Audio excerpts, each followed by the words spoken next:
Okay, so this is going to be the first video in our seed starting 101 video. I'm going to make this super short and sweet.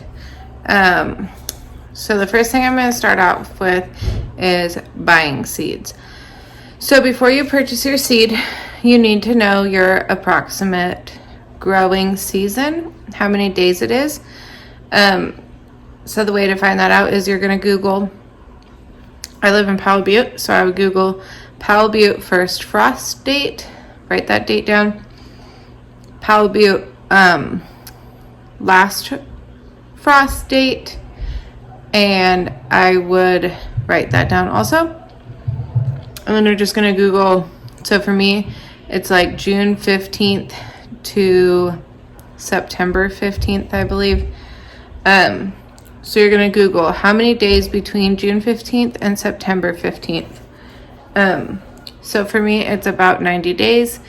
So when you're buying seeds, you want to look at how many days to maturity those seeds are. So for me, if something's 110 days, I probably won't buy it because the odds of that ever coming to fruition is very low. So firstly, you need to know that.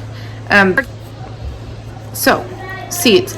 My favorite seed companies are Baker Creek, Pinetree seeds. It's Pinetree garden seeds, actually. Territorial seeds, MiGardner. Botanical Interest is a good one. And then I do have quite a few seeds that are just from your local grocery store, feed store. Because inevitably I just grab some while I'm checking out pretty much every time I go to the store. And I will put links to my favorite companies in the description. So, you know your growing season, you know the companies, you're going to go online, you're going to look through and see what you want to order, you're going to order. When your seeds come, I've got seeds from Pinetree and seeds from Baker Creek. So I said I really like Baker Creek. The one thing I do not like is they don't give you a ton of information on their seed packets, which is kind of frustrating because they are one of the more expensive companies. So when I look at the back of the Baker Creek seed packet, on the back of this one it says 8 to 12 ounce beef steak with metallic green stripes, sweet, rich, dark tomato flavor. And then for planting instructions. So you're going to want to read your seed packets because they will tell you literally everything you need to know. So it says start indoors 6 to 10 weeks before your last frost. Heat mat helps to warm soil and speed germination. Also says sprouts in 7 to 14 days. Ideal temperature 75 to 95 degrees Fahrenheit. Seed depth 1/8 inch. Plant spacing 24 inches apart. Frost hardy, no. Minimum full sun 8 to 12 hours. So the only thing that this Johnny's seed packet, this is not Johnny's, but Johnny's is another seed company I do like. This is Baker Creek. The only thing this Baker Creek seed packet doesn't tell you that I wish it did is days to maturity. So what I would do is Google Berkeley tie-dyed pink tomato days to maturity. I do not know what it is off the top of my head, but let's say it's 90 days. So in 90 days, you're going to have tomatoes ready to pick, roughly. Remember, these are usually like ideal conditions. So if you're in less than ideal conditions, it'll probably take a little bit longer. But something we have to look at. So it says start indoors 6 to 10 weeks before last frost. So if 90 days to maturity is how long these need, that is plus your 6 to 10 weeks. So you cannot just stick this in the ground and in 90 days you're going to have tomatoes. You need to start this 6 to 10 weeks before your last frost indoors, and then when you transplant it outdoors after your last frost, 90 days from then you will have tomatoes. So that is something to note. Most people do not have long enough growing seasons to grow tomatoes from seed. So Remember that days to maturity is once you have planted it outside.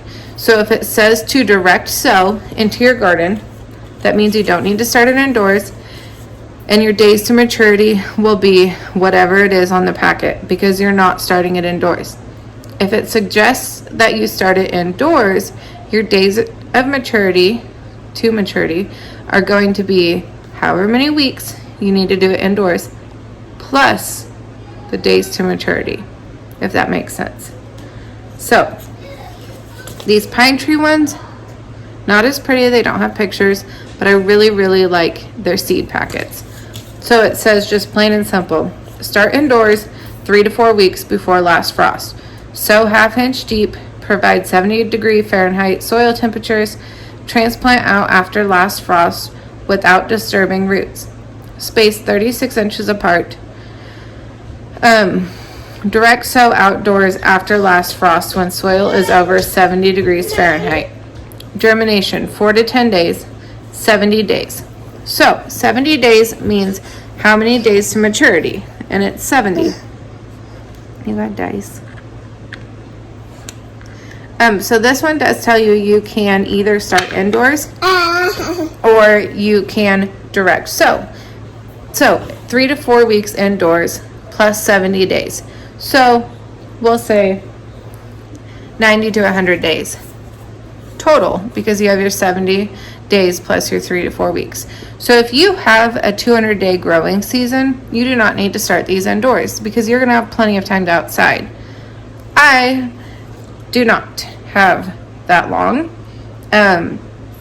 So since it's 70 days, I want to have these plants 3 to 4 weeks old already when my last frost hits so I can plant them outside at a good size. And then in 70 days, I'll have fruit.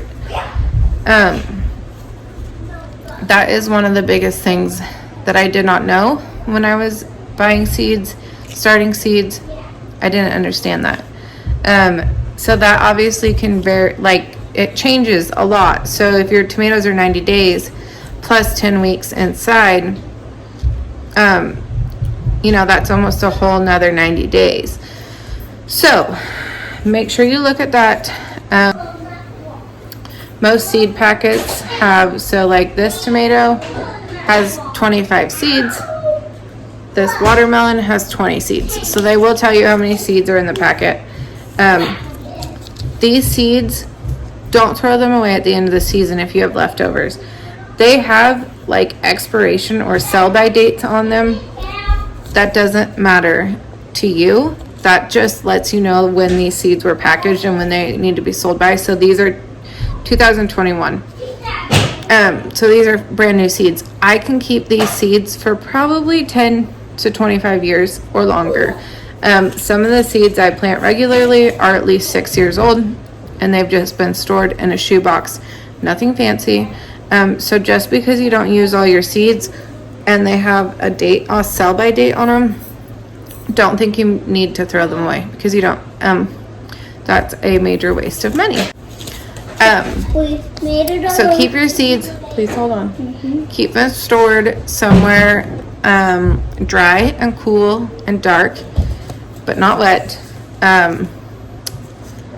Look at your seeds that you have before you order new seeds and make sure you're ordering seeds that are going to be good for your climate. That is going to be our first video on seed starting. Next, we will talk about other supplies beyond just your seeds. If you have any questions, feel free to ask.